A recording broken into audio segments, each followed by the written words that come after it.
Olá, muito boa tarde. Aqui é Danilo França, mais uma vez, o Helder França, com uma entrevista para vocês do Futuros Missionários. O mês está acabando, né? Essa é a última semana do mês. Já estamos aí com várias entrevistas que já fizemos, que vocês podem assistir, ver, rever, compartilhar.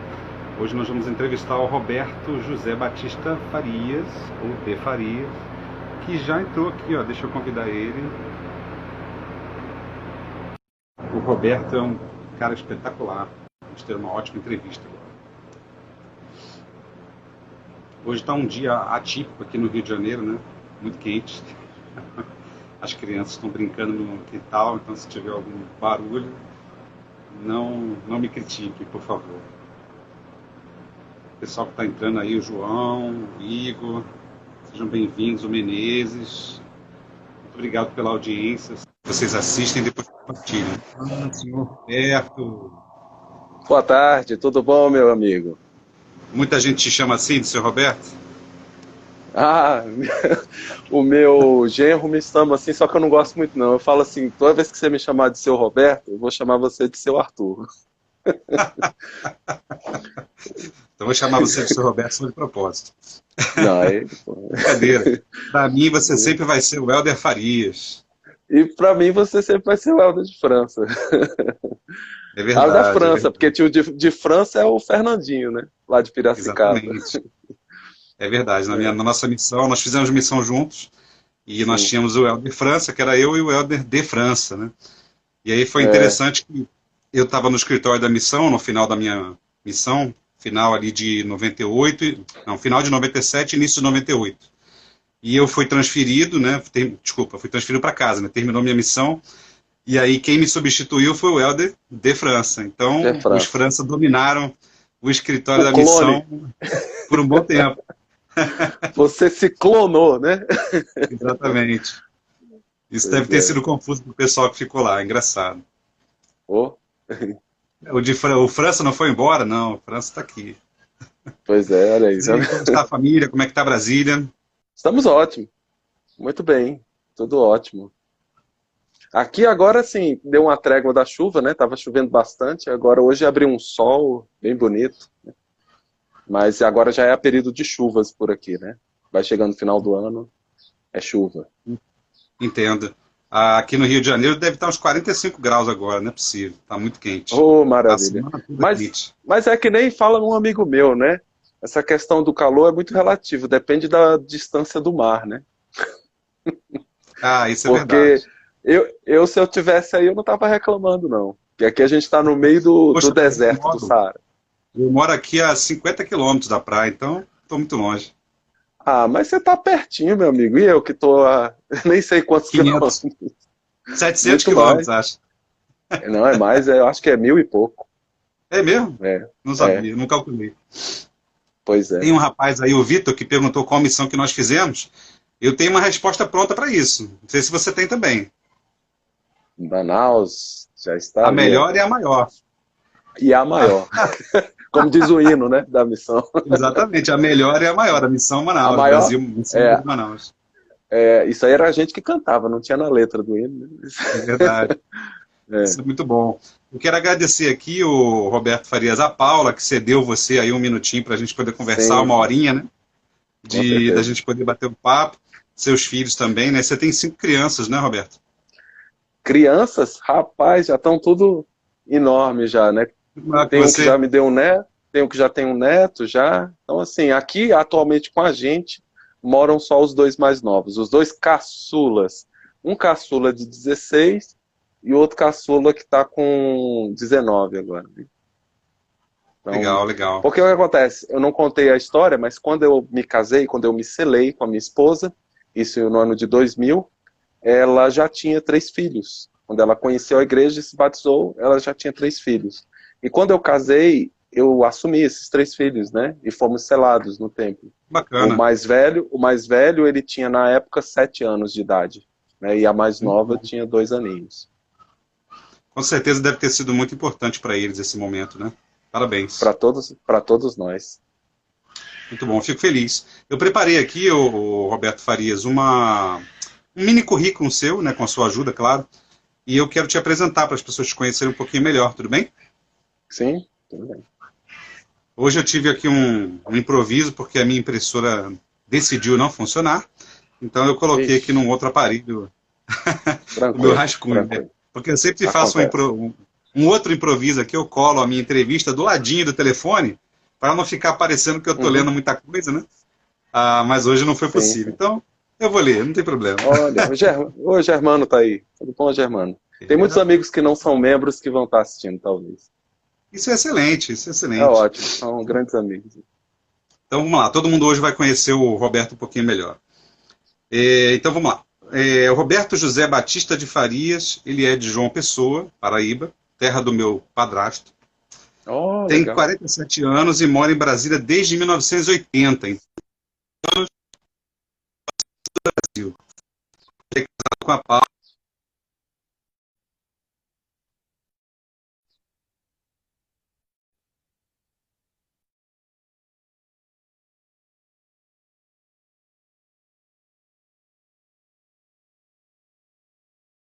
Uma travadinha.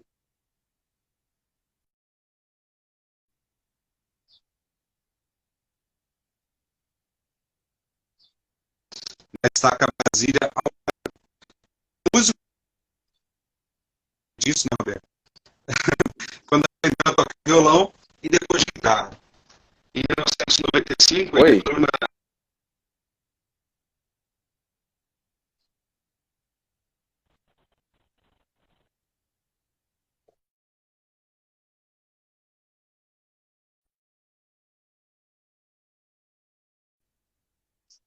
Oi. Agora voltou. Não, tudo bem, eu vou retroceder aqui um pouquinho. Eu falei que você é músico desde os 10 anos Sim.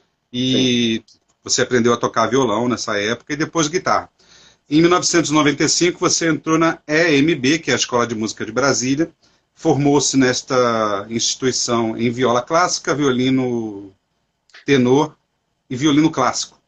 Graduou-se pela UNB, Universidade de Brasília, em licenciatura em música. Participou de vários festivais e masterclasses com profissionais de vários países e participou também de muitos cursos de formação no método Suzuki, com Edward Kreitman, não sei se é esse o nome dele exatamente, Isso. onde se especializou na didática do ensino de instrumentos de cordas para crianças. Em 2012, teve o privilégio de tocar junto com o coral da celebração cultural do Templo de Manaus, Amazonas, que eu também estava lá, e foi espetacular.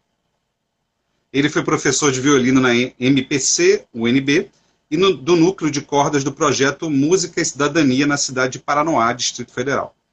Ele é membro da Orquestra Filarmônica de Brasília, a MABRA, coordenador do núcleo de música do projeto social Viva Arte Viva e, por fim, presidente dessa instituição.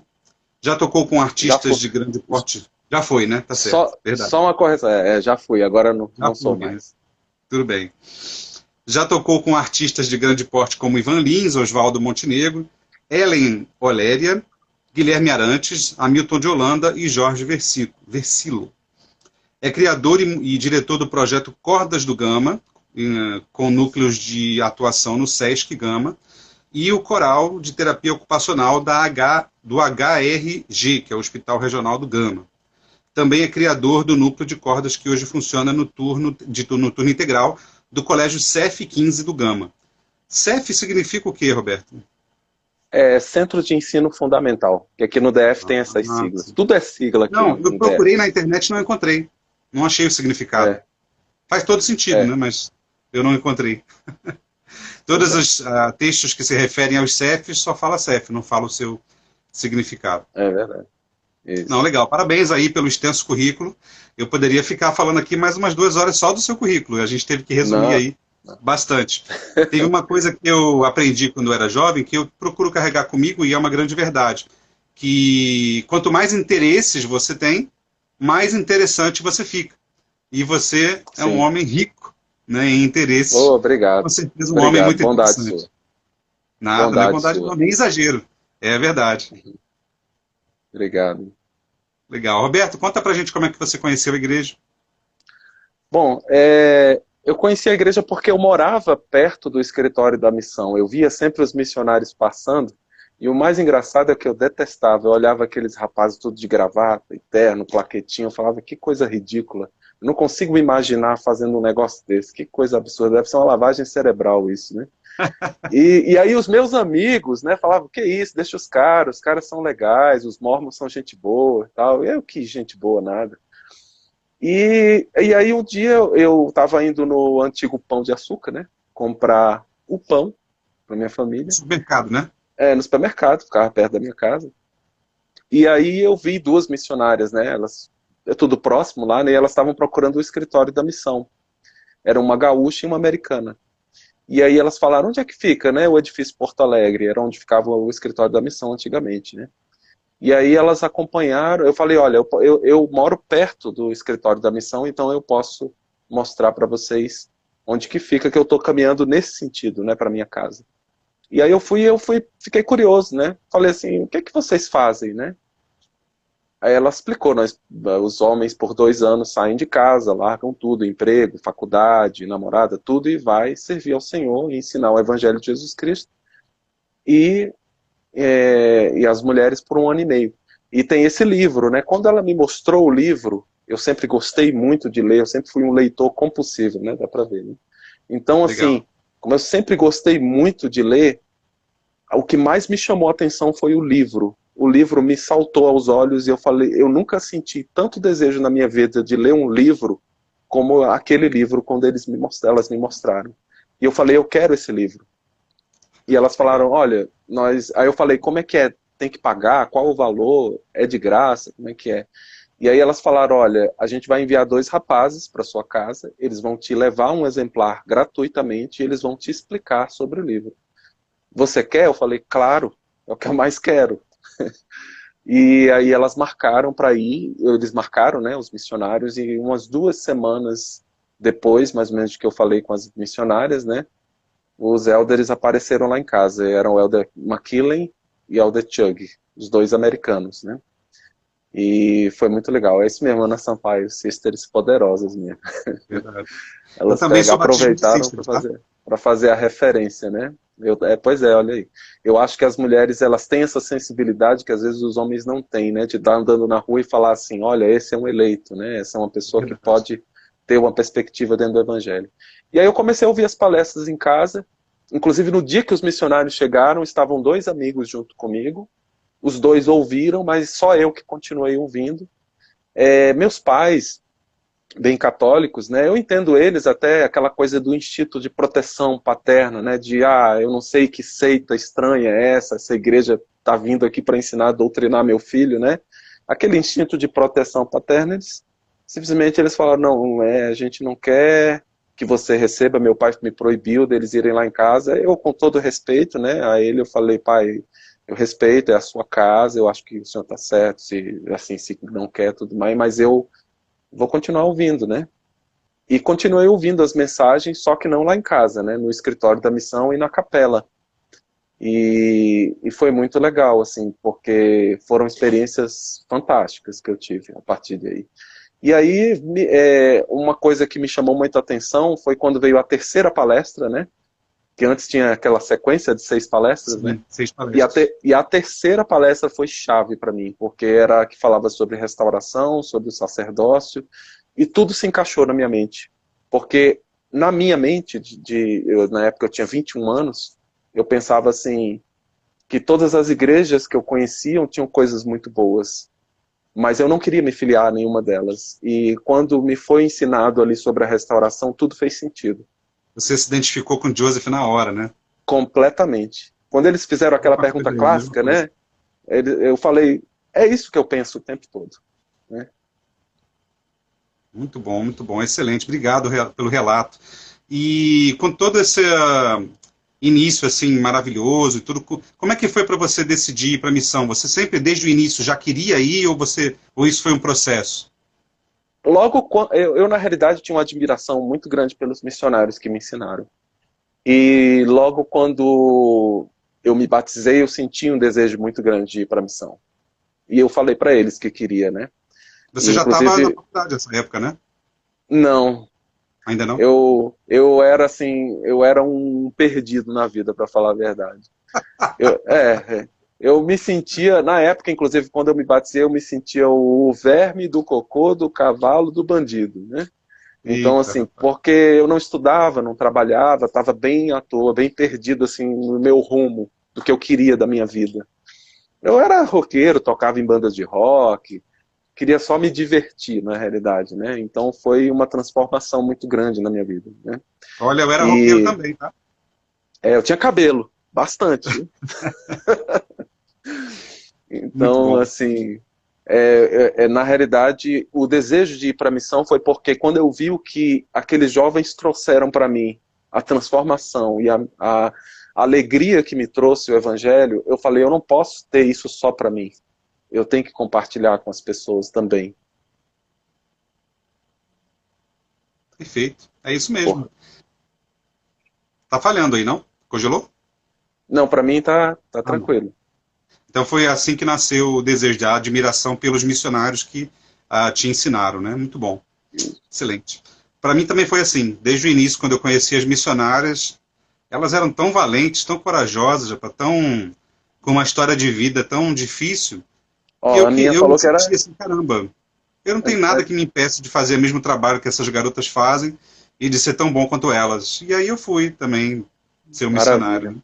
maravilha. A Aninha falou que era também roqueiro. E isso é bom. Mas a gente sabe que quem é roqueiro nunca deixa de ser roqueiro, né? Continua Ainda sendo. curtam o rock, é legal. Né? É, com certeza. Fica entranhado, né? É, Um gosto apurado pela música. sim, sempre. Música sempre foi uma constante, né, na minha vida. Mas eu tenho uma pergunta sobre o período que você foi para a missão. Você já foi para a missão com 23 anos. Isso te Isso. gerou algum conflito de ir um pouco mais velho do que a maioria dos outros missionários? Olha, eu acho assim, foi um aprendizado muito grande no seguinte sentido. Eu sempre fui uma pessoa muito sistemática, muito metódica, até chato mesmo, né?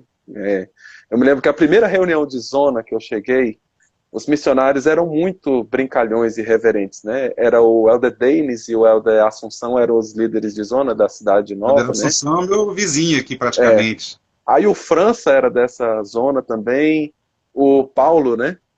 Também era dessa mesma zona, né? E eles, assim, cantando o hino da missão e dançando e fazendo... Aí, quando eu fui dar o pensamento, eu já dei uma queimada em todo mundo, né? Já li, falei sobre no navio, Imagino. quando tava lá. Aí o pessoal, tipo, né? Quem é esse crentão que tá chegando aqui? Já o cara é verdinho, não sabe nem se vai ficar, já tá aqui queimando todo É, mundo. Então, verdade. assim, também, mas também porque os meus valores eram diferentes. Ou seja, eu já tinha 23 anos, tinha muitos jovens lá que tinham 19 ainda, né? Verdade. Então, assim, é uma diferença, assim. E pelo fato, assim, da gente ser converso, a nossa perspectiva às vezes é um pouco diferente. Mas foi um aprendizado no sentido de que eu tinha que ser mais humilde. Eu não podia me sentir melhor. Eu nunca me esqueço, uma das coisas que me marcou na minha missão foi quando eu li na missão sobre esse relato do presidente Kimball, que ele falou sobre o filho pródigo. Ele falou, o filho bom não é que ele era ruim, o pecado dele foi só, né, dele se achar melhor do que o filho pródigo. Verdade. Mas ele era bom porque ele estava lá. Então eu era o filho pródigo. Como é que eu podia me achar melhor do que alguns companheiros que eu tive que cresceram dentro da igreja, que foram para a missão com 19 anos, né? Eu é que era na realidade o filho pródigo, né? Então eu tinha que ser E humilde. basta ver também, sem querer te interromper, Roberto, os frutos das vidas desses homens. Sim, Você vê, o de Paula é um registrador do templo, ele é super respeitado, né? E sim, maravilhoso. Foi meu companheiro ele, de ele foi do meu Paula. grupo. E Começamos e fomos ficamos embora juntos. em trio em Senador Guelmar. Eu de Paula e Tartarote. Pensa se prestou. Ah, meu pai, Tartarote. Só figura. Só figura, mas muito bom, né, cara? Que tempo É, maravilhoso. foi Legal. ótimo. Os teus pais te apoiaram você ir para a missão naquela época? Porque eles não queriam nem que você ouvisse o evangelho? A princípio, não. Assim, meu pai e minha mãe, eles não queriam de jeito nenhum que eu fosse. Mas eu acho que hoje minha mãe, ela apoia, super apoia, ela tem assim, um respeito muito grande pela igreja. Mas é como eu te falei, no início, aquele zelo de pai e de mãe, de achar que eu estava... Porque eu não era flor que se cheire. Então, assim, eles deviam ainda na mente deles pensar assim, meu filho está em mais uma das travessuras dele, Vai né? Mais das mostrar. mais uma das aventuras dele aí, né? Então, assim, era uma questão mais de prevenção. Eu entendo, hoje eu entendo eles, né? E meu pai não queria de jeito nenhum que eu fosse, nem minha mãe, mas eu nunca esqueço de uma experiência que eu tive. Antes de eu ir, eu fui designado pelo conselheiro da estaca, o irmão Hélio Camilo, né? Porque o presidente da estaca, que era o Ronaldo da Costa, ele estava em uma viagem, né? Que depois se tornou 70 diária, inclusive. Então, o irmão Ronaldo da Costa ele não estava, e o conselheiro dele, o Hélio Camilo, me designou como missionário. Né?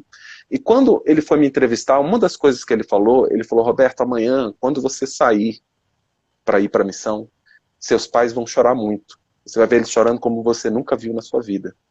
Se você vir isso, não sinta pena. Você está fazendo o que é correto.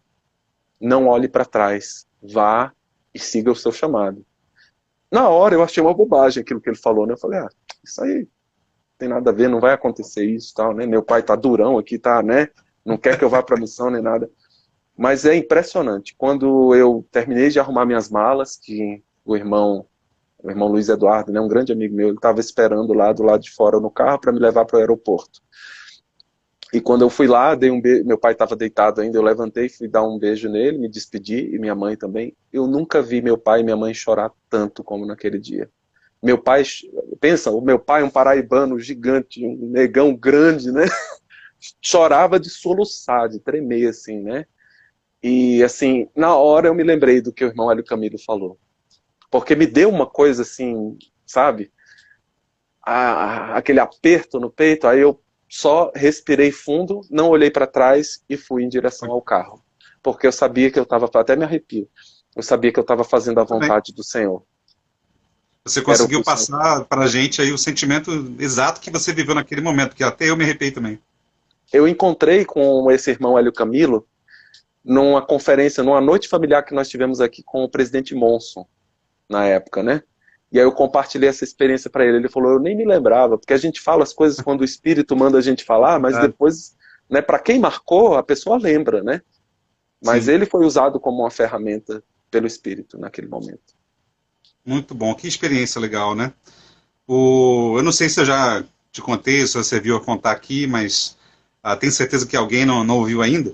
Quando eu fui para a missão, não tinha ninguém em casa. As pessoas esqueceram que eu ia para a missão e estavam batendo papo na vizinhança, né? Aí eu arrumei minhas malas, preparei tudo e fui embora. Desci a rua. Depois eu só escutei os gritos, né? Que alguém avisou que eu estava descendo com a mala na mão e apareceu os meus parentes, minha mãe, minhas irmãs, meu sobrinho. Aí me deram um abraço ali na rua e eu fui embora. Fiz igual você, eu não olhei para trás. É difícil olhar para trás. É difícil. É verdade. Mas o melhor eu é não na olhar verdade, para trás. sempre fui desprendido, né? Sei. Eu nunca tive, assim, Sim. como é que eu posso dizer, um velcro, né, familiar que me Entendi. agarrasse assim. Nunca tive, eu sou diferente. Mas foi interessante, né? Poderia ter sido impeditivo para alguém, né? Poxa vida, nem vou me despedir da minha família, mas Sim, tá tranquilo, para mim foi bom. Deixa eu te perguntar, como é que você conheceu a senhora Paula? Ela é um presente de Deus para mim. Ela tá aqui, ó, assistindo. Tá aí do seu lado? Manda um beijão para ela, um abração. Tá. Foi o seguinte, a gente se conheceu no acampamento do MAS, né? Do JAS. Eu nem sei se é JAS ou mais, mas agora mudou tudo. Mas enfim, o acampamento dos jovens adultos solteiros, né? E o que acontece? Na época, eu fui para esse acampamento, eu tinha recém-chegado da missão, e eu tinha uma namorada, né? Só que eu lembro que a primeira aula que eu fui ministrar uma aula, né, da escola dominical, e foi dividido em vários grupos, né? Era o presidente Marinho na época, era o presidente da estaca. E dentro de um desses grupos, eu ia dar aula, ela caiu naquele meu grupo. Mas até então não tinha interesse por ela, né? Mas me chamou a atenção o modo como ela falava sobre o evangelho. Era diferente. Eu sabia que ela era uma moça que tinha um testemunho firme do evangelho de Jesus Cristo. E por coincidência ou não, né? Naquele acampamento foi que eu terminei com essa ex-namorada.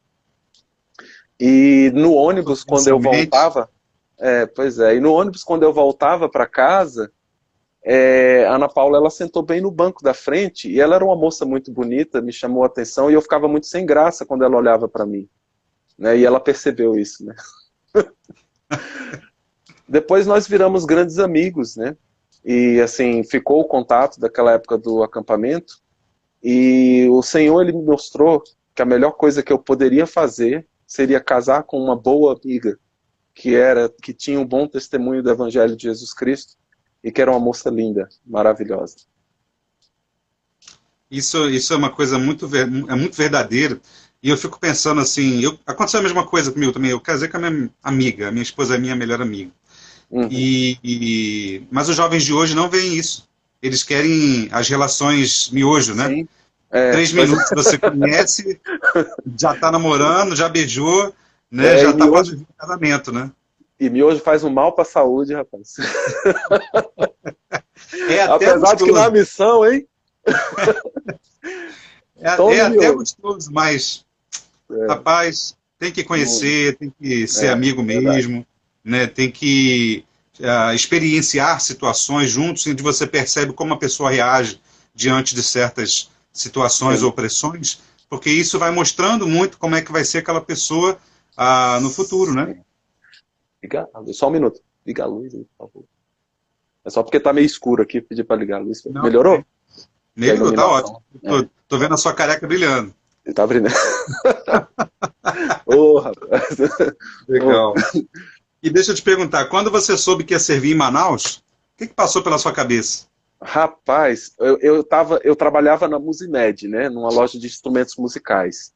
E meu bispo, ele me ligou. Naquela época era tudo muito diferente. Ele perguntou: você quer que eu abra o teu chamado, te diga para onde você vai? Eu falei: claro. Eu estava tão ansioso, né? Porque demorava muito para chegar o chamado, né? E quando chegou, eu estava tão ansioso que eu queria logo saber para onde é que eu ia, né? 2 meses normalmente demorava. E aí o que é que acontece? Ele falou: você quer saber onde é que você vai? Eu falei: sim. Aí ele falou: vou te dar uma dica. Você vai para um local que tem muito animal, tem muita selva, tem muita floresta. Na hora eu fiquei morrendo de medo, porque eu pensei que eu ia para a África. Uhum. Eu fiquei desesperado. Eu falei: minha nossa, o que me aguarda? E aí ele falou: você vai para Manaus. Nossa, eu fiquei feliz. Mas ao mesmo tempo, eu não tinha quase nenhuma informação sobre Manaus. Eu sou nordestino, moro em Brasília, conhecia o Rio, conhecia São Paulo, tudo, mas não tinha a mínima ideia do que era Manaus, entendeu? Não tinha, realmente não tinha a mínima ideia. A única coisa que a gente tem na mente é aquilo que passa na mídia: é selva amazônica, é barco, é tigre, é onça, jaguatirica, jacaré, não sei lá o que. Mas assim, índio, mas eu não tinha ideia da parte urbana, do que era a cidade, os costumes, o povo, né? Realmente tudo foi uma surpresa para mim. Mas eu fiquei muito feliz e eu pensei assim: o Senhor sabe o que é melhor para mim. Eu tinha muito na minha mente assim: onde mandares irei. Porque eu sabia que o que o Senhor escolhesse, porque o Senhor ele revela, né, o local que a gente vai servir, então eu sabia que com certeza seria o melhor para mim. Verdade. Quando eu descobri que eu ia para Manaus, eu fiquei me questionando algumas coisas, me percebi ignorante sobre aquele lugar, que está dentro do nosso país. Aí eu fiquei pensando: será que tem correio? Será que tem aeroporto? Como é que eu vou chegar lá? Eu não sabia. Desse jeito, Então. Não sabia. Mas eu ainda pensei: será que eu vou aprender outro idioma assim, para falar com os índios? Eu não tinha ideia. Vai aprender o Tupi-Guarani. Uma língua morta, alguma coisa assim. Uma língua morta. Não, eu sempre falo para minha esposa que o Senhor me conhece mais do que ninguém. Porque, por exemplo, eu acho que para mim, eu falo para mim, não seria bom ir para um local que a gente não ensinasse e não batizasse. Porque eu tenho amigos meus que foram para a Europa, foram para o Japão, foram para outros locais, para passar a missão toda e batizar uma pessoa. Ou assistir um batismo, como eu já vi. Eu penso, para mim, eu iria sofrer muito.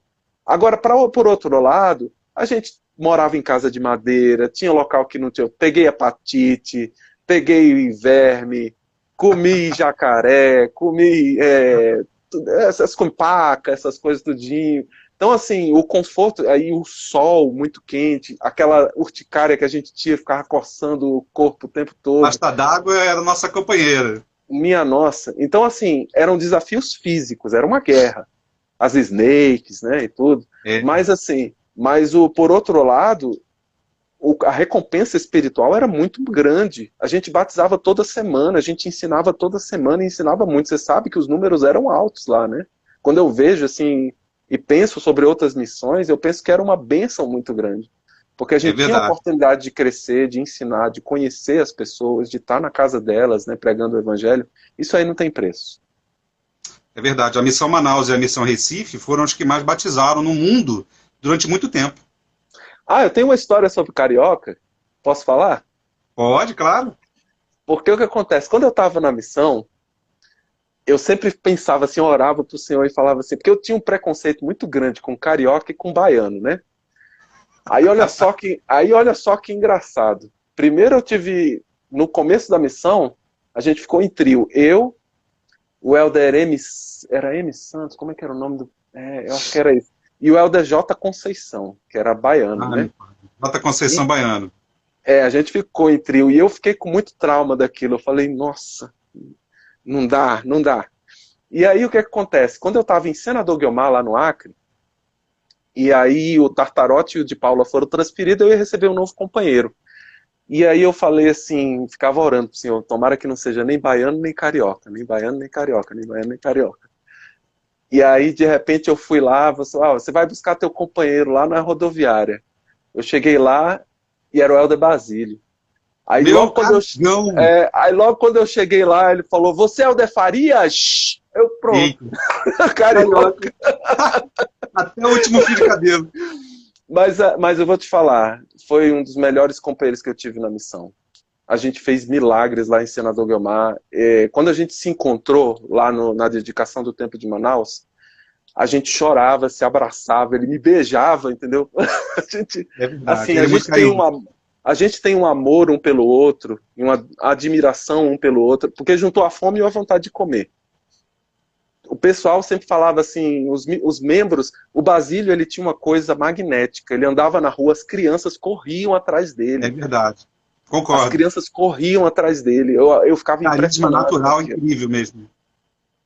E a gente batizou muito. A gente batizou tanto naquela área, foi tão incrível, que sabe o que aconteceu? Toda semana a gente batizava 5, 10, 11 pessoas, e jejum. A gente jejuava toda semana, eu e o Basílio. Toda semana nós jejuávamos. Muito bom. E foi uma experiência, porque no início da missão a gente teve a conferência com o presidente Hinckley, Elder Scott e Elder Zwick, né? E uma das coisas que o Elder Scott falou, que eu nunca esqueci, foi ele falou sobre o jejum, o poder do jejum. E ele citou uma escritura do livro de Mormon, falou sobre o espírito de profecia e de revelação, né? Que a gente teria se jejuasse, né?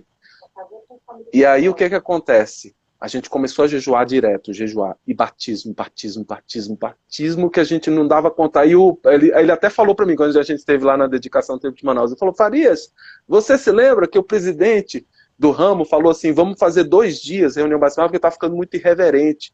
Porque era a frequência... era a frequência de reunião sacramental, né? Era A gente muita precisa gente nos controlar. batismos. Era no Águas do Quinari, né? Era na piscina, batizava, e era muita gente. E aí ele fazia 2 dias na semana, se não me engano, era uma reunião batismal na quarta e outra no sábado, era no domingo, né? E aí o que acontece? Teve uma vez que a gente batizou, tinha um final de semana só um batismo, era só um jovem, um rapaz, chamado Arleudo.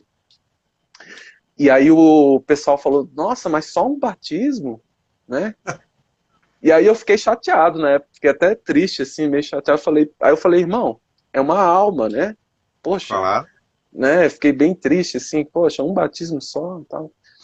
E aí, mas olha só, aí entra aquilo que a gente aprende no Evangelho, né? A gente pode contar quantas sementes tem numa maçã. A gente não pode contar quantas maçãs tem dentro de uma semente. E É esse verdade. jovem que a gente batizou em um dia, e foi um jovem, ele serviu uma missão no Rio de Janeiro.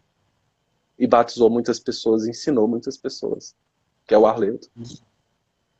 Muito bom, muito bom. Talvez eu o conheça. Conhece. Acho que talvez você conheça, sim. Legal. Que história legal que você contou. Obrigado por ter compartilhado aí.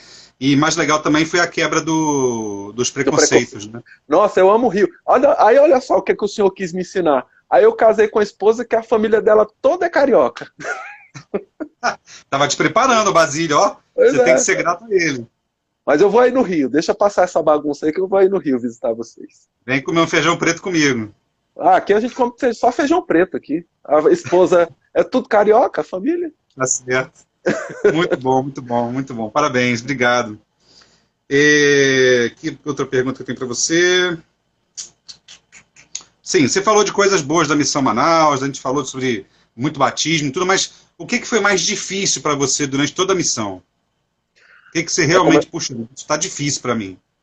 o mais difícil foram duas coisas. Primeiro, isso que eu falei do desafio físico, né? Porque eu Sim. peguei hepatite na missão, eu tive muitas doenças, o sol era muito forte, eu tinha muita dificuldade com o sol, com as coceiras. É o desafio físico, né? Até eu brinco com o Helder Machado, né? Porque quando eu estava lá em Senador Guiomar não, foi no Rio Branco mesmo, né? A gente tinha um galão de água, né? E tinha que colocar água lá mineral, né? Porque tinha um galão que era água um dia sim, um dia não, nesse galão. Então a gente tinha que encher porque tinha dia que faltava água e não tinha. A gente tinha um balde para cada um tomar banho. E aí teve um dia que eu cheguei lá, aí tava a garrafa de água mineral cheia, eu tinha esquecido de comprar e era a nossa vez, né? De comprar. Aí eu falei, Helder Machado, e essa água aqui, ela é mineral? Ele, não, é galoal. E ele tomando a água, era água do galão, entendeu? Ai, E ai. aí, e aí quando eu peguei hepatite, né, o Machado zoou da minha, falou, rapaz, eu que bebo água galoal e tu que pega hepatite? Então, assim, o desafio físico para Sim. mim foi o mais difícil, a falta de conforto, mas assim, eu não vejo tanto como um desafio, mas como um sacrifício, né? Porque é uma troca, como a gente falou, né? A gente perde por um lado, mas ganha muito por outro. E a música. Porque como eu não pude levar meu instrumento para a missão, era proibido, eu não podia levar um violino, não podia levar violão, não podia levar nenhum instrumento. Então, durante a missão, teve uma vez que eu toquei um violino, tinha um cara lá da congregação cristã, a gente foi ensinar na casa dele, e ele deixou eu tocar no violino dele, e para mim foi o máximo eu Imagina. poder tocar. Porque eu estava muito tempo sem pegar no instrumento. Né? Isso foi um desafio para mim, foi muito difícil. Dentre outras coisas, né? Eu tinha minha vida, tinha minha família, tinha as coisas, mas é como eu falei, o que é o sacrifício? Nada mais é do que uma troca. Você troca uma coisa boa por uma excelente. Exatamente. É isso mesmo. Você falou aí do Eder Machado. O Eder Machado é aquele Ah, meu gaúcho lá amigão, do adoro fim, ele. lá perto do Da fim fronteira, do gaúcho da Brasil, né? fronteira. Gaúcho da fronteira, Exatamente. literalmente. Ele é gaúcho até o último fio de cabelo, igual o Basílio é carioca, mesma coisa. É E um ele é bagual. brabo, é um gaúcho brabo. É um Ele vai bagual. assistir essa entrevista aí, ele vai rir Eu do que a gente está assisti. falando. Ele Vai. tomava essa água do galão que não sabia nem a origem, não sabia nem de onde vinha. Gente E a boa primeira demais. vez que eu conheci, assim, que eu encontrei com o Machado, foi em Cruzeiro do Sul, no Acre. Ele abriu a Uhum. porta para mim, que eu estava chegando com as minhas malas, e ele estava comendo uma lata de sardinha, Ah, sempre. direto na lata, né? Assim, Sempre. Uhum. normal. Lambia os beiços Ó, do óleo da sardinha. a E figura. ele tinha uma maionese vencida, rapaz, que ele tinha um orgulho daquela maionese. Eu tava nem aí. Não tava nem aí. Mas pensa numa pessoa de um coração bom. Incrível. Maravilhoso ele. Incrível ele. Um homem A Ana puro. tá falando, ó, no final pra gente cantar Verdes Mapping. Eita, aí Não, se eu cantar, ficou. vou passar vergonha, que eu não lembro mais a letra direito. Mas, mas com certeza seria muito legal, né? Se você quiser Mas isso tocar, que você fica à falou, vontade. né, do Machado, era impressionante. 5 horas, eu morava na mesma casa que ele, 5 horas da manhã ele estava de pé, aí ele preparava um arroz de carreteiro e sentava lá com as escrituras, ia comendo arroz de carreteiro e lendo as escrituras. Né? 5 horas da manhã, ele acordava bem mais cedo, né? Mas uma figura, gente boa demais, gosto muito dele. Ele tinha esse hábito porque ele trabalhava nas fazendas. Ele Sim, consertava sim. cercas das fazendas assim, quilômetros, quilômetros de cerca, e acordava, realmente ele acordava muito cedo a vida inteira, né? Aí eu falei, tu ainda come um arrozinho de carreteiro? Ele, sempre. Ele, tá aí. Sim. Sempre, e toma leite quente que dá os dentes. Exatamente, é um bagual típico. Exatamente, isso mesmo, verdade. Eu ainda quero entrevistar ele um dia desse, ele é maravilhoso. A Figuraça. outra coisa que eu separei que eu te perguntar foi sobre seus presidentes de missão. Nós tivemos Uhum. dois. Eu, na realidade, Você não tem? quando eu cheguei, o presidente Werther era verdinho, porque presidente de missão nunca é verdinho, né? Então você não pegou o Francescone, né? Não, só o presidente Werther. E como é que foi seu relacionamento com o presidente Verta, com o Durão, Ah, presidente Verta? comigo pelo menos não. Eu acho que talvez a nossa relação era diferente, porque ele sabia que eu era uma pessoa já, um jovem de uma idade um Mais pouquinho mais maduro. avançada. Então, assim, a nossa relação sempre foi muito tranquila, né? Ele tinha uma confiança muito grande em mim. e eu nele, né? Então, assim, foi uma relação maravilhosa. E, assim, muitas das dúvidas que eu tinha sobre doutrina, eu resolvi com ele. Muita coisa. Eu sempre ia para as entrevistas com muitas perguntas, né? E ele sempre me respondeu todas elas, sempre muito preparado para ensinar, um coração deste tamanho, né? Então, assim, eu sofri muito, né? Quando ele morreu, foi bem difícil para mim. Desculpa. A última vez que eu vi ele foi lá no Templo de Campinas. E ele sempre servindo, né? Sempre aquele jeito. Eu encontrei ele e a Sister Berta lá. Eu não sabia que ia ser a última vez que eu ia vê-lo em vida. Desculpa, é difícil falar. Não, tudo bem. O presidente Verta, ele era maravilhoso. Um homem grande em todos os aspectos, né? Com um coração gigante, né? Um abraço, aquele abraço que te aconchega, né? E Sim. era gostoso realmente ficar perto dele. Ele sabia as palavras certas e as escrituras certas para dizer na hora certa. França, você estava na conferência com o presidente Hinckley? Ah, eu estava bem longe. Estava lá em Cruzeiro do Sul. Ah, tá. Eita, fé. Pois é, eu estava lá. Inclusive, foi eu que fiz a última oração, né, da conferência, foi eu que fiz, né? Dons missionários. Legal. E uma das coisas que eu nunca esqueço foi que o presidente Hinckley, ele olhou para o presidente Verta, ele colocou a mão no ombro dele e falou assim: este é um homem muito bom. Aí eu falei: se o presidente Hinckley está falando isso, quem sou eu para falar alguma coisa? É o senhor falando, né? Ele falou: este é um homem muito bom. Eu nunca esqueci disso. Eu falei isso, inclusive, para a Sister Berta. Eu estive lá em 2018, em julho de 2018, eu estive lá visitando a Sister Berta. Foi muito emocionante. Inclusive, eu sou chorão, né? Quando eu vi as fotos lá do presidente, eu chorei muito, né? Lá na casa dela e tudo, né? Lembrando, as memórias são muito boas, né? E uma das coisas que eu falei para ela foi isso, né? Que eu me lembrava muito desse momento, né? Que ele virou, o presidente Hinckley virou, apontou para o presidente Berta e falou: esse é um homem bom. Nós estamos tendo essa conversa aqui agora, né? Talvez amanhã eu não vou lembrar de 40% que você falou. Mas eu tenho as palavras do presidente Verta na minha mente até hoje. Assim, de conversas que nós tivemos em particular, de mensagens que ele deu para todos os missionários, de cartas que ele me respondeu, de respostas que ele me deu sem dizer nenhuma palavra. Sim. Né? Incrivelmente sábio. E tenho tudo gravado na minha mente como se fossem placas de ouro. Perfeito. Maravilha. É muito incrível. É muito incrível. Sim. Sou muito grato ao presidente e à Sister Verta. O Franciscone, eu conheci ele no CTM, né? Quando eu cheguei no CTM, o Franciscone já estava no CTM. Eu não lembro qual era o chamado deles. Ele era conselheiro ou diretor, alguma coisa assim. Acho que ele era diretor do CTM. Ele não era o presidente, né? Mas ele era o diretor. Era isso mesmo. Ele me entrevistou lá no CTM. E, inclusive, foi ele que falou assim: eu cheguei no CTM, eu levei 3 ternos para a missão, 3 ternos. Para quem não sabe, né? Quem não se viu na missão Manaus, não sabe. Porque eu vim de Brasília e achei assim: não, eu vou levar o terno, porque tiver conferência, coisa assim, né? E aí levei 3 ternos. Quando ele cheguei lá, o presidente Franciscone falou: olha, se eu fosse você, eu doaria ou então mandava para casa, porque você não vai usar em Manaus esses ternos. Eu fui presidente lá, eu vou te falar, você não vai usar. E aí eu doei, eram ternos muito bons, inclusive tinha uns missionários, sempre tem aqueles missionários que ficam de olho nas coisas dos outros, né? Aí tinha uns missionários lá que, vamos fazer um inventário, vamos não sei o quê. E aí eu doei, tinha um terno muito bom, inclusive era um terno Via Veneto e um Christian Dior. Eu doei os 2, né? Lá. Depois muito eu me arrependi, eu falei: minha nossa, eu podia ter mandado para casa. No CTM a gente fica meio coração mole, né? E tudo. Eu era daqueles que...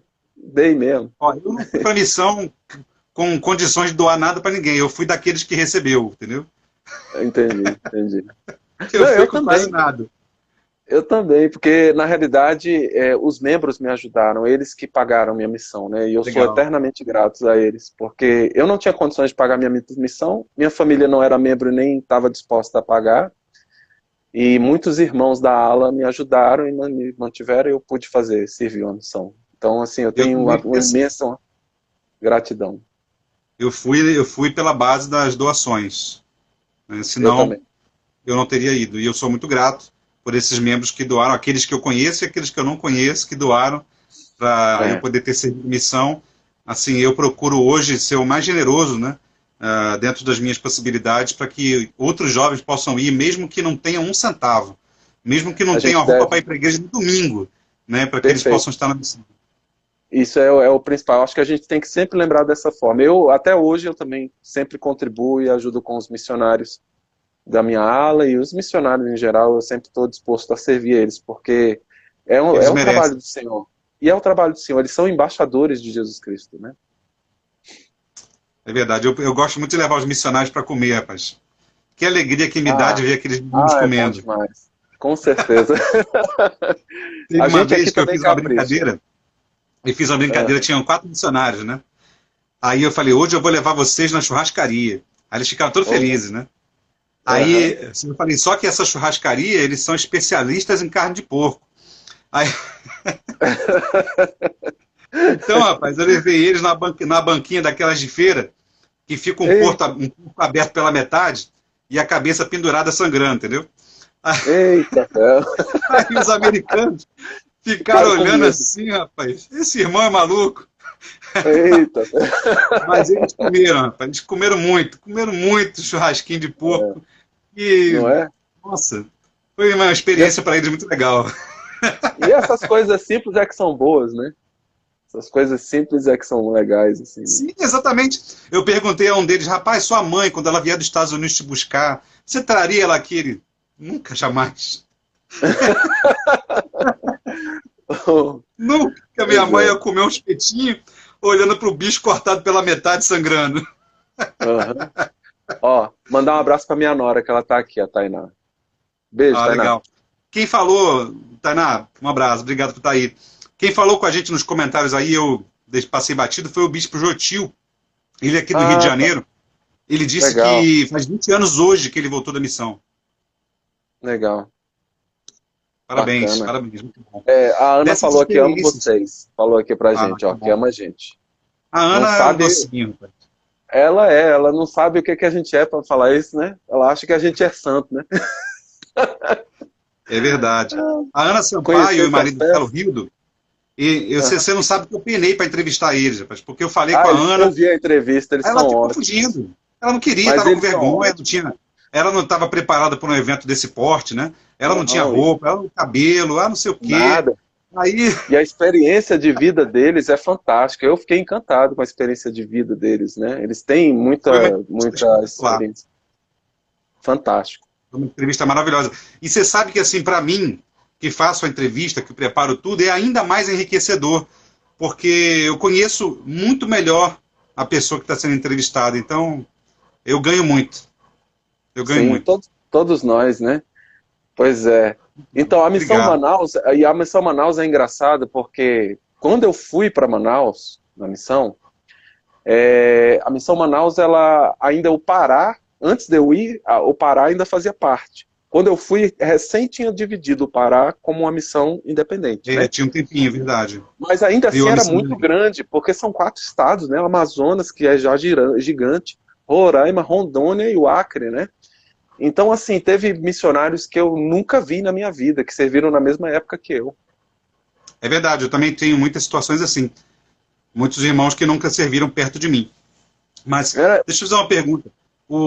Você falando de todos esses batismos e tudo, eu queria ouvir de você, nós temos ainda um tempinho, algumas experiências de conversão, porque esse, assim, é o ponto alto das nossas ótimo. entrevistas, né? Algumas que você podia Então, compartilhar que são histórias que tocam profundamente seu coração. sim. Tem duas experiências que eu queria compartilhar rapidamente. Uma foi do irmão Lorival, né? O irmão Lorival foi o seguinte: meu companheiro era o De Palmer, lá de Los Angeles, Califórnia, Foi meu segundo companheiro na missão. Ele era muito espiritual e muito centrado no trabalho. E um dia nós estávamos na rua, andando assim do nada, e ele viu um homem lá do outro lado da rua andando de bicicleta, né, com óculos, fundo de garrafa, e lá andando de bicicleta. Aí ele deu um grito do lado de cá da rua para esse homem do outro lado. Falei, ei, você é mórmon? Aí o cara olhou assustado e falou, sou. Por quê? E aí nós fomos lá falar com ele. Era um irmão que tinha muitos anos que estava afastado da igreja. Que coisa, hein? Impressionante. E aí nós fomos lá, marcamos para ir visitar ele. E ele tinha 2 filhos adolescentes. E os 2 não tinham sido batizados, né, na igreja. Porque eles estavam muitos anos afastados. E aí nós reativamos essa família. E nós batizamos os filhos dele, né? E quando eu voltei lá, ó, aqui, ó. Legal, Templo de Manaus. Isso, quando eu voltei lá em Manaus para a dedicação do templo, eu falei, eu tenho que visitar o irmão Lorival. E eu fui lá e encontrei esse jovem, agora já casado, com filho e tudo, e ele falou que serviu a missão em Fortaleza. Que legal. E ele falou assim, Helder Farias, durante toda a minha missão,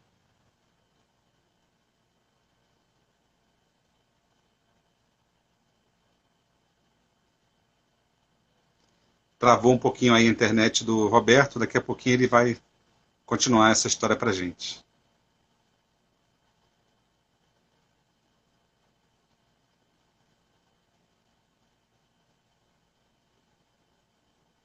Para quem entrou agora e ainda não sabe direito talvez o que está acontecendo, eu sou Helder França e eu estou entrevistando o Roberto Farias. Alguma coisa aconteceu aí com a internet dele, deve ter caído, mas ele já vai voltar, tá bom? E nós estamos falando especialmente sobre o tempo dele de missionário na Missão Brasil-Manaus, de 1996 até 1998. Então, Paulo Nery, o inimigo ele é terrível, rapaz. Ele faz oposição em todas as coisas. Mas ele não vai vencer, não. Daqui a pouquinho o Roberto está aí de volta e vai compartilhar com a gente a experiência que ele estava contando do Lorival. Mas o que vocês estão achando da entrevista aí com o Helder Roberto? Com o Helder Farias, desculpa. Se alguém tiver alguma pergunta para ele, pode escrever aí nos comentários, tá?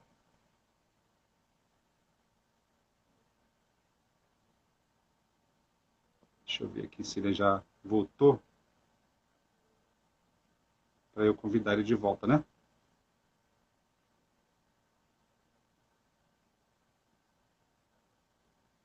Agora sim, ele já vai entrar mais uma vez.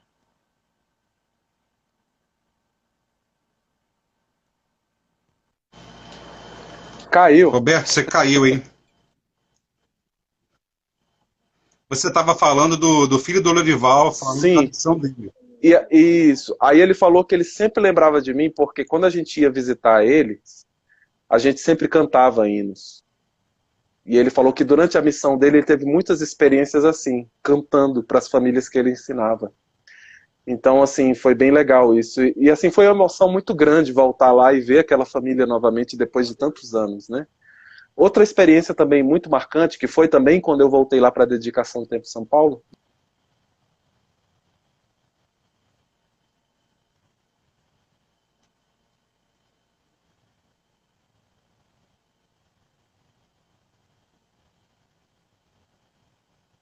Pode ficar à vontade, fica tranquilo. Agora são 4 horas que a gente pode usar numa live. Eu não vou fazer isso não, mas agora está mais tranquilo. Então aí o que acontece? A gente estava na celebração cultural lá, do Templo de Manaus, no ensaio. E no intervalo eu fui lá tomar um baré, lá fora. Excelente. E aí o que acontece? Aí eu vi uma moça cruzou comigo e falou, você era o Helder Farias? Eu falei, sim. Aí ela falou, você batizou meu pai. Eu falei, quem é seu pai? E ela falou, meu pai é o Rogério. Nossa, na hora quase que eu caio assim no chão. E aí falou, é o Rogério, né? Eu falei, quase que eu caio no chão, né? De emoção. Eu falei, não é possível. Eu acho que o pessoal não está ouvindo, Roberto. Oi, tá me ouvindo agora? Não, eu tô te ouvindo. Mas as outras pessoas não estão te ouvindo. Se melhorou aí, alguém deve avisar. Agora falou que entrou. Voltou, então tá bom. Aí, o que acontece? Aí ela falou, né? Você encontrou o rapaz você é lá na celebração Não, cultural. a moça. A moça. Ela falou, você é o de Farias? Eu falei, sim. Assim. Aí falou, você batizou meu pai. Eu perguntei, quem é seu pai? É o Rogério. Na hora, eu lembrei quem era o Rogério e eu quase caí no chão. Falei, você tem que me passar teu contato, eu tenho que ir lá visitar teu pai. E aí ela me passou o contato e tal, e eu fui lá visitar. Aí eu fui na casa do irmão Osana, que agora era o patriarca lá, né? E ele tinha sido, na época, o presidente da Missão da Estaca, que tinha, se lembra? Era o presidente da Missão da Estaca, né? Sim. Porque tinha os missionários de Estaca, né? E tinha o presidente da Missão da Estaca. E aí o que acontece? Nós fomos lá visitar o irmão Osana, ele preparou aquela tigela de açaí. Então, inclusive a minha irmã, a irmã Eliana estava lá, né? E ela deve lembrar. E aí ele falou, né? Ele falou, olha, ele sempre fala de vocês. O irmão Rogério, sempre quando vai prestar o testemunho dele, ele fala assim, eles me ajudaram a construir minha casa. Porque foi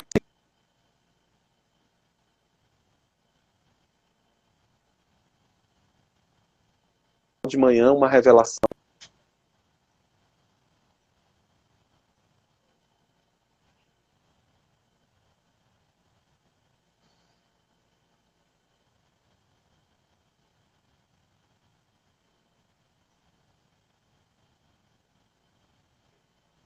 Falei, não, vamos lá. E nós rodamos o dia todo, não conseguimos, assim, muito êxito, né? Conseguimos.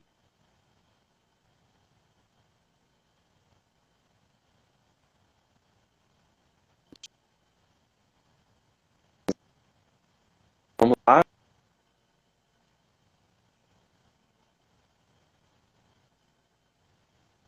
Começamos a carregar madeira para um lado e para o outro. Aí ele falou, a gente está construindo nossa casa. E aí meu companheiro falou, não, nós podemos voltar então aqui amanhã para ajudar? Eu falou, sim. Aí eles ficaram meio relutantes, né? Porque, pô, esses americanos aqui, o que eles vão fazer aqui, né, para ajudar? Eu não era americano, mas meu companheiro era, né? Eu era da Train. E aí nós fomos lá, né, no outro dia, para ajudar a construir a casa dele, né? Trabalhamos lá e tudo. Em momento algum a gente falou sobre o evangelho ou qualquer coisa. A gente só foi lá para servir, para ajudar a família. E eles pediram. Ele virou para a gente depois de a gente almoçou lá com eles, ficou. E aí ele falou assim para a gente, peraí que eu tô só ajustando aqui a internet, porque eu estava usando os dados móveis, a minha internet aqui tinha caído, mas agora voltou. Tudo bem.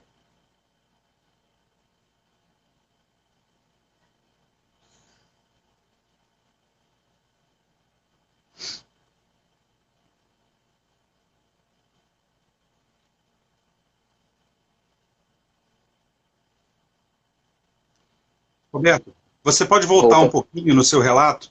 Você então estava fazendo proselitismo e viu uma família carregando madeiras. Isso. Agora melhorou, porque a minha internet tinha caído, eu estava usando os dados móveis. Então, olha só, aí estava carregando madeira. Aí o que acontece? O meu companheiro propôs se poderia ajudar eles, né, a construir a casa, porque eles falaram que estavam construindo uma casa, né, eles estavam mudando de um lado para o outro e estavam construindo a casa deles. Aí eles falaram, ficaram meio relutantes, aquela coisa, não sei, esses americanos aqui vão ajudar e tal, né? E o meu companheiro era o Elder Train, né, americano. Eu não era americano, mas eles ficam assim, né? E aí a gente falou, não, a gente vai vir ajudar. E aí nós combinamos para ir lá no outro dia para ajudar e fomos lá ajudar a construir a casa. Então mexemos lá com a casa, construímos, batemos madeira e tudo. E em momento nenhum a gente falou sobre o evangelho. A gente foi lá para servir aquela família. E almoçamos com eles, ficamos o dia todo lá e tudo. E depois, o próprio irmão Rogério, ele perguntou, o que vocês fazem? Né, aqui, a gente, além de servir, né, de ajudar as pessoas e tal, falou, nós ensinamos o evangelho de Jesus Cristo, nós somos missionários da igreja e tal. E aí ele pediu para que nós ensinássemos ele e a família dele. Vocês poderiam nos ensinar. Ele falou, vamos ensinar sim. E aí nós demos a primeira palestra naquele momento. E foi batizada praticamente toda a família, era o pai, a mãe e 11 filhos, né? Legal. e batizamos quase toda a família, né? Não foi todos, mas grande parte, né? E até hoje eu tenho contato com essa família. E quando eu voltei lá, em 2012, para rever aquela família, meu amigo, eu não tenho palavras aqui para descrever o sentimento. Nós choramos muito. Eu, pelo menos, me acabei, né? Eu falei, gente, eu não acredito que eu estou vendo o irmão Rogério, a irmã Francisca, as meninas todas estavam lá, né? E foi muito legal, assim. Uma das filhas, inclusive, já está selada no templo. Eles já se selaram no templo, a família toda. Então, essas experiências de missão, eu acho que não tem preço. São as melhores coisas que acontecem na vida da gente. E você voltar, depois de tantos anos, no local que você serviu, e você ver os frutos, né? Eu acho que é a maior alegria que existe para qualquer missionário, né? Eu me Essa sinto é um uma privilegiado. alegria particular, uma alegria exclusiva. Uma coisa que foi emocionante, sabe, França? Eu acho que você assistiu também a dedicação dentro do templo, né? Sim. Eu me lembro que eu estava lá, Não, eu na assisti verdade não. Na verdade eu assisti na Capela de Cachoeirinha. Cachoeirinha. Eu assisti uma sessão no Tapajós e a outra assisti dentro do templo mesmo, né? O Ortdorf lá com aquele sorrisão dele. Chegou um homem imenso, um alemão gigante, né? E eu lembro que uma das maiores emoções que eu tive foi eu estava sentado lá dentro do templo, esperando o início da dedicação, do momento da dedicação, e eu olhei para trás. Quando eu olhei para trás, eu vi o irmão Juventino, o casal Brasil.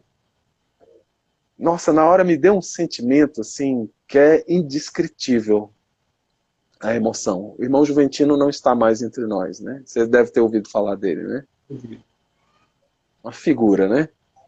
E assim, eu vi assim, esses irmãos, eles merecem muito isso. Eu sei o que que eles passaram. O irmão Juventino, quando ele foi ao templo para se selar, ele vendeu tudo que ele tinha na casa dele para poder ir, porque a gente sabe as histórias, o Helder Cláudio Costa já contou, inclusive, essas histórias dos Sim. irmãos de Manaus, né? Dos pioneiros. E ele vendeu tudo que ele tinha na casa dele para ele ir se selar com a família dele. Então, assim, quando eu vi aquilo, não tinha como não se emocionar em ver aquele irmão, ele estava realizando o sonho da vida dele depois de tanto sacrifício que ele e a família dele fez para poder servir ao Senhor na casa dele, no templo. Isso é maravilhoso, não tem preço mesmo, Roberto. Nosso tempo está acabando, assim, tempo que eu estipulei para a nossa entrevista, né? Mas eu queria Tranquilo. que você compartilhasse o seu testemunho para a gente finalizar Sim, e pensasse nos jovens que estão se preparando para a missão, que estão com dificuldade para decidir se vai, se não vai, né? Que estão passando por vários conflitos que a gente nem tem como medir, nem, não tem nem como calcular. Pensa nesses jovens. ok. Antes de eu falar, queria só comentar aqui o que o Paulo Neri falou aqui. Ele falou que assistiu as 3 sessões dentro do templo, né? Uma delas com algumas pessoas que eu batizei em Coroado. É um privilégio, viu, irmão? Um privilégio, uma coisa maravilhosa isso.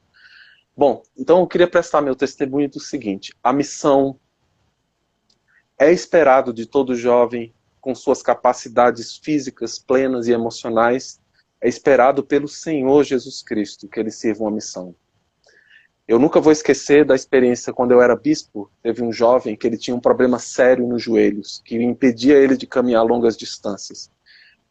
E eu desafiei ele a servir uma missão de tempo integral, mas falei para ele: você vai buscar os médicos, vai ver as suas condições de saúde antes, e dependendo como for, você vai preparar teu chamado e enviar para servir uma missão de tempo integral.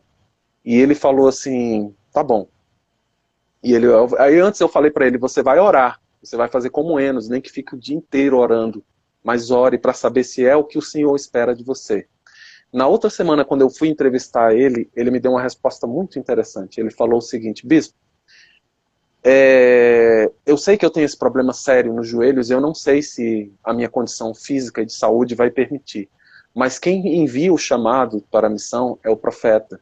Então eu vou enviar meu chamado, porque eu vou confiar na revelação do Senhor. Se o profeta achar que eu devo servir uma missão, eu serei chamado para uma missão. Se ele achar que eu não devo, que a minha condição de saúde impede, ele vai receber a revelação. E ele mandou. E o mais impressionante, esse jovem, ele adorava japonês, ele estudava japonês, né? E quando chegou o chamado dele, ninguém acreditou que ele ia servir no Japão. Ele já estudava Japão há muitos anos atrás, ele tinha se formado aqui no Centro de Línguas aqui, em japonês, né? Ele já estudava japonês já há algum tempo. E aí até alguns amigos dele falaram, isso deve ser marmelada, não é possível. Né? Então eu presto meu testemunho do seguinte, não existe local mais correto que um jovem em idade de missão deva estar do que servindo a missão. Eu sei que a missão, ela qualifica o homem para a vida. Mesmo pessoas que às vezes têm dificuldades espirituais. Eu já vi pessoas que às vezes vão para a missão, voltam e não conseguem se firmar no seu testemunho e na fé e não permanecem na igreja. Ainda assim se tornaram pessoas melhores. Ainda assim, pelo convívio social, pelo desenvolvimento e a desenvoltura que essas pessoas aprendem lidando com as pessoas diariamente na rua, ainda assim se tornaram pessoas melhores. Mesmo aqueles que não ficaram firmes na fé. Imagina aqueles que ficaram firmes, né? Eu tenho assim amigos como você, França, e outros, que eu vejo o crescimento, a maturidade, o desenvolvimento que teve por ter servido uma missão de tempo integral. É diferente, a gente sabe. Um jovem que serviu missão, ele vai ser um líder melhor na igreja. Ele vai ser um pai e marido melhor. Ele vai ser um cidadão melhor. Ele vai ser um trabalhador melhor. Ele vai ser bom naquilo que ele faz, se ele aplicar as coisas que aprendeu na missão. A missão para mim, como fala inclusive na minha bênção patriarcal, foi uma preparação para a minha vida. Me preparou para todas as coisas que eu enfrento hoje e que sei que ainda vou enfrentar. Então eu não tenho dúvida de que é o que o Senhor Jesus Cristo espera de um jovem em condições plenas de saúde física e emocional e espiritual. Disso eu presto testemunho em nome de Jesus Cristo. Amém. Amém. Eu só posso assinar embaixo aí, como a Ana já disse, né? Obrigado aí por todos que avisaram dos momentos em que estava ruim. Às vezes acontece. Isso que você falou sobre o poder que tem a missão na vida de um jovem, né? Eu tenho um amigo aqui no Rio de Janeiro, um grande amigo. Ele é um empresário de sucesso, né? E ele fez missão. Depois da missão, ele se casou e tudo na igreja, mas ele não ficou firme. Né? Ele teve alguns problemas, né? Algumas discordâncias, e acabou não ficando firme. Mas como a gente sempre está junto, a gente troca mensagens e tudo, a gente sempre fala sobre esse assunto.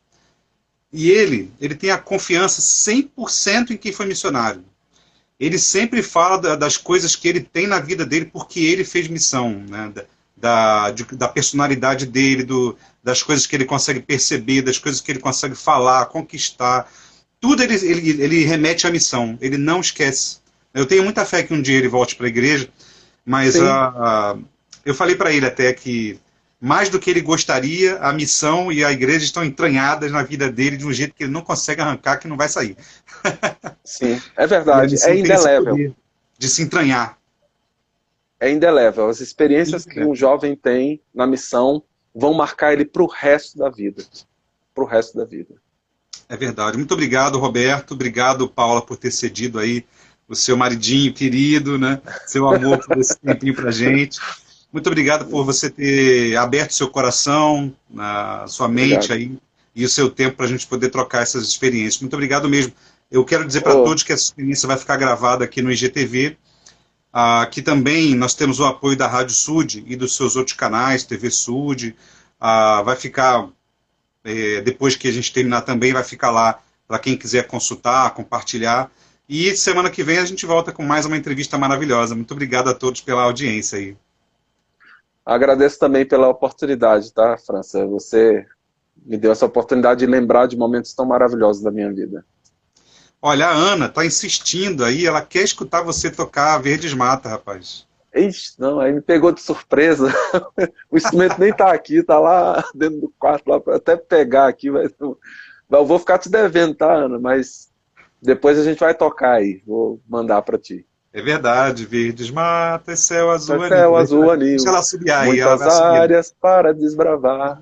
Muito bom. Avante, guerreiros, a promessa se cumpriu. Milhares para batizar. Para batizar. Obrigado, Roberto. É isso aí. Um abraço. Tchau, querido. Um bom domingo, bom final de domingo para você. Para você também. Boa semana. Tchau. Logo em breve eu quero estar aí no Rio, hein? E conhecer o templo do Rio também. Com certeza. Você vai se maravilhar junto comigo lá. Cidade maravilhosa. Um abraço, tchau, tchau. Tchau, querido. Até mais. Valeu. Valeu.